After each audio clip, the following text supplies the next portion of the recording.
طوری به نظر می رسد بین تاجیکستان و حرکت تندرو طالبان که اخیرا قریب همه قلمرو افغانستان از جمله نزدیک 1400 کیلومتر مرزهای آن کشور با تاجیکستان را اشغال کرد، یک جنگ سرد در شکل رد و بدل تهدیدات در حال اوج گرفتنی است. نقطه اوج این جنگ سرد تهدید روی راست نعیم وردک، سخنگوی دفتر سیاسی طالبان در قطر شد که گفت اگر جامعه جهانی مداخله نکند تاجیکستان را در ظرف 24 ساعت تسخیر خواهیم کرد. همچنین مولا عبدالغنی برادر، معاون رئیس کمیته تشکیل کرده طالبان و سابق رهبر دفتر سیاسی طالبان در قطر هم تاجیکستان را در مداخله در امور آنها ایندار کرده نیز تهدید کرده بود که هر عمل عکس‌العمل در پی دارد. طالبان همین طور هفته گذشته از اعزام ده‌ها هزار نیروهای ویژه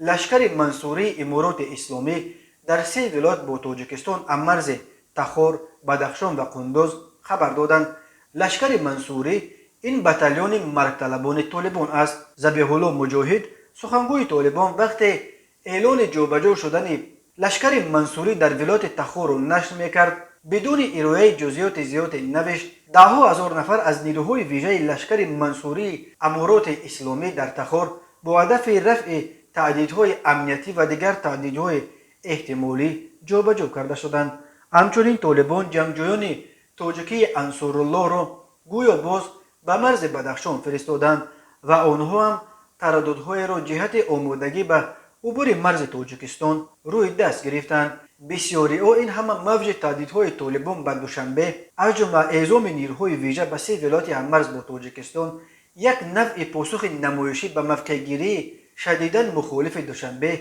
به رژیم نو طالبان در افغانستان می‌شمارند. جانب تاجیکستان از اول نسبت به طالبان موقع شدید گرفت و پرزیدنت امامعلی رحمان چندین بار گفت دوشنبه حکومت را که در آن به نمایندگان اقلیت‌های قومی افغانستان بخصوص به تاجیکان آن کشور جایگاه شایسته داده نشود اعتراف نخواهد کرد. تاجیکستان همین طور به صورت آشکارا از جبهه مقاومت ملی افغانستان که تحت رهبری احمد مسعود به ضد طالبان می‌جنگد طرفداری می‌کند و به شماری از رهبران آنها پناه داده اخیراً پاکستان حامی اساسی طالبان را و برگزاری مذاکرات بین طالبان و تاجیکان افغانستان در شهر دوشنبه متقاعد کرد. تاجیکستان نیز از طرف خود در 2 ماه اخیر اینک 4 مرتبه از جمله